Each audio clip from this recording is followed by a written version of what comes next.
Hello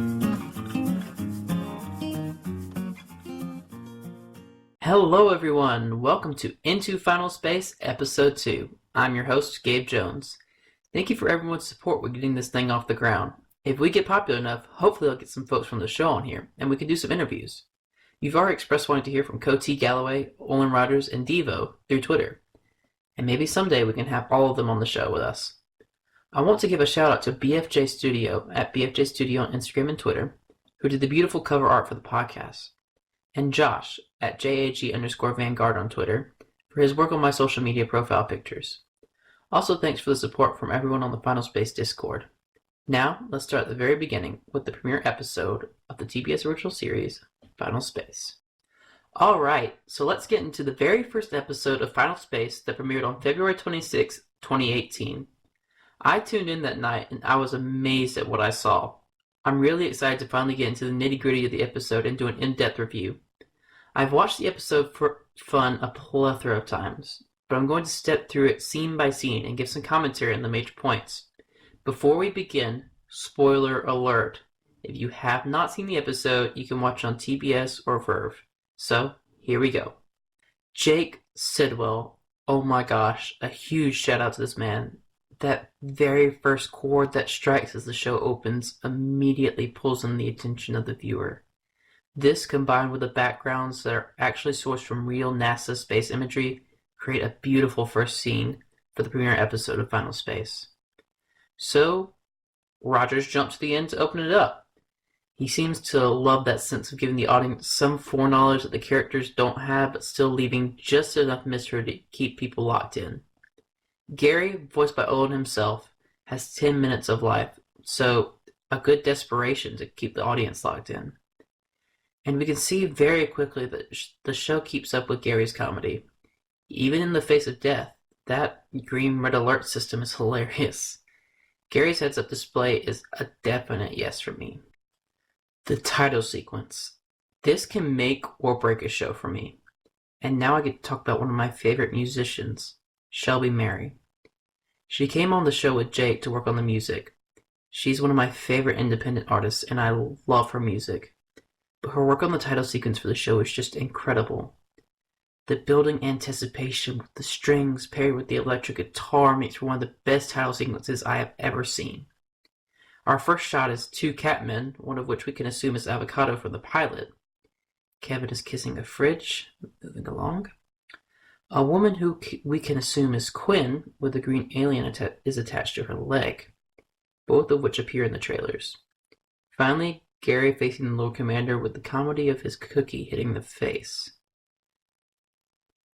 So then we start off our story with the Galaxy 1 in the Toro Nebula Sector 463G. The ship is beautifully designed. I have the poster they released that shows the blueprints of the ship. It's very well thought out and incredibly designed by the team. Gary is on his 1818th day of his journey.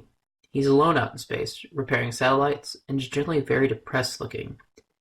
Gary is an interesting character in the fact that he is dependent, and we see this dependence develop more and more throughout the series. The show is funny, but there's a deeper story of the forced separation of Gary. He didn't seem to have anyone before, and out in space he has absolutely no one. The scene with him just wanting to play cards with Hank and flirting with the fridge is funny, but shows how alone Gary is. Once again, props to Olin for Hugh's character. I love that Tom Kenny was chosen to voice this part. He does an incredible job. Then we get more Kevin, and Fred Armisen as Kevin was also very, very good. Great choice of casting. I still hate Kevin. Easily hateable character, and I will continue to hate him throughout the series. Then the interesting thing it dropped. Gary's not the captain. He's a prisoner. This was weird for me after what I thought I knew from the characters of the pilot. He was subdued at the end, but the other scenes showed a strong, confident captain. Captain's Log 80085. From what we know of Olin's inspirations, this log was a staple of older sci-fi, especially the Star Trek series. This finding its way into the show made me smile. Now, 80,000 85 messages, if that's the number he sent to Quinn. My gosh, Gary is obsessed with Quinn, and we see this as who he will continue to rely on as his main focus to keep on going. Now we get a flashback to Gary 5 years before. Gary is on the run. I really like his street clothes, and it's a really cool difference between his prisoner outfit aboard the Galaxy 1 and his old life. I'd really love to know Gary's life between his childhood and his arrest. What was his life like growing up? Anyway, Gary runs into a bar called Where the Earth is Soft as he runs from a character named Derek, a reference to his days in Balloon Shop on YouTube. We get some hilarious lines from Tribor before Gary comes across Quinn for the first time. Quinn is voiced by Tika Sumpter, who does an incredible job with this character. One thing I've tried to understand is the ranks in the Infinity Guard. Those in brown outfits seem to be pilots, those like Quinn wearing blue are captains, and those in white are the highest ranks from what I can tell. Gary's exchange with the Infinity Guard pilot is hilarious. Once we're in the bathroom, we get 2 small Easter eggs. Balloon Shop appears again in the form of an ad for Dark Juice on the mirror, referencing an episode that Olin did. And the stall, Devo was here, is written on the wall. Devo is the art director on Photospace and does an incredible job on the show. The science in the show doesn't falter either. When we meet Quinn, she is attempting to solve an internal inconsistency in Planck's constant. For those of you that don't know what that is, and trust me, I had to do my research too, Planck's constant is what relates a photon of electromagnetic radiation to the frequency of that radiation. In recent years, astrophysics has used this constant in research on the consistent expansion of the known universe, that is, proving or disproving it. Quinn's internal inconsistency means that she's found 2 numbers that don't match up on the same test. Short spoiler that we'll find out in an episode very soon, so skip ahead if you haven't watched up on it. For me, it seems like she already has suspicions about the breach in space. Some previous tests before the breach isn't matching up with the new numbers of Planck's constant. So, back into the episode some. I'd also love to know exactly what the emergency was that, went off in the bar and that all the Infinity Guard had to return to. Also, do Gary and Quinn live in Europe? According to the landmass that's shown in the explosion, it's very much shaped like Europe, with an explosion centralized somewhere in Germany or France. Once again, love the music in this show. So my next question is, who are the satellites broadcasting to? It's safe to assume that the human population has expanded beyond Earth, and wherever this is watching a human movie, which leads me to another question. How big is the area controlled by the Infinity Guard, assuming they are in charge of humanity? Then we get a Princess Bride reference, which is pure gold. I love the movie myself, and Eduardo, I'm not even going to try to finish Olin's name for him and the spoof in the episode. It's hilarious and great to have in there. I know this is a bit nitpicky, but that's what Into Final Space is about. Eduardo pushes the guy back with his sword twice as we flash between the screen and Gary with Mooncake as the quote-unquote pixel on the loose. I know, it's small, but it would be nicer if they at least made it seem like the movie scene continued. Anyway, welcome Mooncake to the party. This little green ball friend will be here for the rest of the time, and he is a great addition to the team. So then we get an Alien reference, with Gary calling Mooncake a face hugger. Love it. Another great movie. Then we get our first flashback to Gary as a child, with whom we can assume to be his father, which once again leads me to the question, what happened between childhood and arrest? Now we meet Lord Commander. Yes, I have loved David Tennant since Doctor Who, and hearing him as Lord Commander was a dream come true, especially since the character was such a departure from what we got in the pilot 2 years before. And Lord Commander has some freakish powers, guys. He's such a cool villain. So, he shares some dialogue with the prisoner, and when Lord Commander asks where the prisoner found E351, as he's called before we get the name Mooncake. The prisoner responds that it found him. This suggests that Mooncake has been around for a bit now. How long is still unknown, but we know that our little green friend has seen some miles when it comes to the people he's found. So then we get a short flashback to some funny interactions between Gary and Mooncake as he's trying to hide Mooncake from Hugh. And this kind of starts the whole arc of this hilarious pair that work perfectly together. Also, the fact that Olin voices Mooncake as well as Gary just makes this incredible. He's an incredible voice actor on top of everything he's done with the show. So, yeah, back to the Lord Commander. Did he just really kill a guy and feed him to his minion? What the heck? This is totally different from the funny guy that we got from the pilot, and seeing him just straight up murder a guy with seemingly the Force from Star Wars is just totally different. So Fantrexian bounty hunters appear to seize E-35-1. Kevin, you did something right. Another golden line from the show that will continue to spout golden lines for the rest of the season, because that's just what Olin does. The Sames are great characters as well. They're a very similar addition to the show, like Hugh, where they could just be there, but they're not. They have different personalities and different actions and different voices, and they're really funny to watch. So Hugh asked Gary a very particular question about Mooncake, which I found very interesting after watching the show a few times. He asked if Mooncake is life. This confused me a bit at first because I saw Mooncake as an organic being, but Hugh's comment made me start to think. Knowing what we know from the end of the series answers that question, but we'll get there when we get there. Light folding is the coolest light speed traveling effect I have ever seen.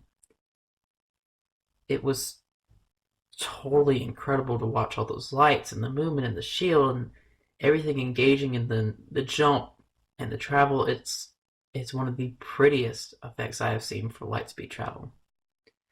Also, another nitpick, could Hugh not have light folded them anywhere else? I mean, smack dab into the middle of an asteroid field.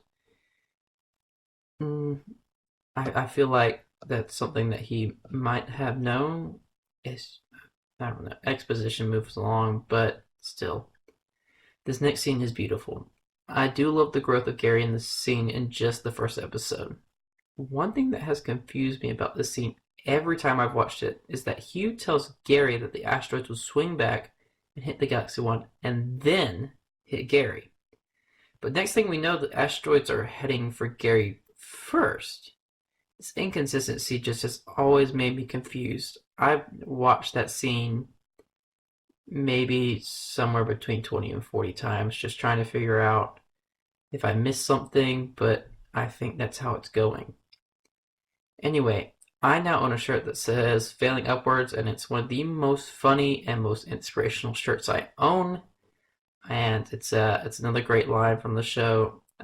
It really kind of connects to Olin's, I think, philosophy in life of you can always fail, but you can always fail better, and you can always get better as long as you keep growing. So the man, I believe, is Gary's dad. When his ship explodes, my heart is suddenly wrecked. I don't know who this man is, but he makes Gary very sad, so I am very sad. And then Mooncake shoots a freaking murder beam out of his face to save Gary. What the heck? Mooncake is this powerful? I was shocked. We saw some lasers shoot out of Mooncake in the pilot, but nothing on this scale. I mean, other than the whole cannon thing. But even then, it wasn't this big and this cool. The fact that Coty Galloway, who voices Avocado, makes his own cat noises is so awesome. And I really love Avocado's introduction to the show. The fact that Gary remains completely oblivious to Mooncake's powers is hilarious as well. Gary and Avocado have this great conversation about mooncake, and it's just really, really funny. Then we get to my next analysis. What exactly is a Fantrexian? When the ships show up, you'll remember Hugh introduces them as Fantrexian bounty hunters. Then Gary calls Avocado a cat, with Avocado quickly firing back that he is indeed a Fantrexian. This would seem to be a descriptor of his species to contradict Gary calling him a cat. But you'll also remember that the bounty hunters were not all the same species as Avocado. All four were different. So is Avocado a Fantrexian in terms of species, or in the respect of someone from the planet of Fantrexia? It's an interesting thing to observe. Then Gary and Mooncake share this super cute and super sweet moment, and Gary is rewarded a cookie for his bravery in wanting to protect Mooncake. It's a really great moment to see our characters are growing in themselves and their relationships already. Also, the Indiana Jones and the Last Crusade is another great movie reference when Gary says, "The penitent man shall pass." Some funny Kevin moments, and we get the Mooncake Protection Squad. Our heroes are being followed by one of the bounty hunters, and we end with the ominous foreshadowing for the next episode. What an episode to premiere with. It was just incredible. A great introduction to some of our characters. Questions about Gary and Mooncake's past leave us hooked. This super evil Lord Commander lurking. Is Avocado just a bounty hunter, or is there a soft side to our favorite Catman? I can't wait to talk about the next episode. But first, let's hear what you guys have to say about this episode. I'll be right back after this break.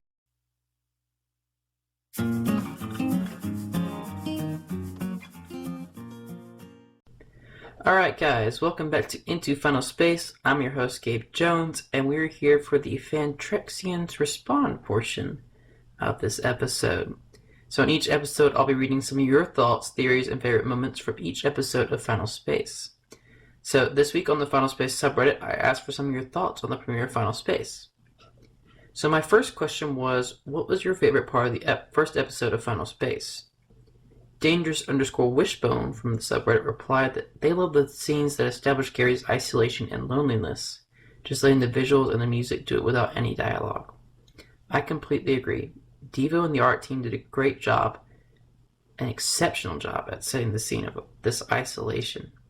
And Shelby and Jake composed a beautiful soundtrack, and the pieces used in this episode were very, very nice. My second question was, what were some of the things that surprised you about this episode? Mr_Spooky_ said that they were very surprised about how cinematic the animation was on the show for a cartoon, and I absolutely agree.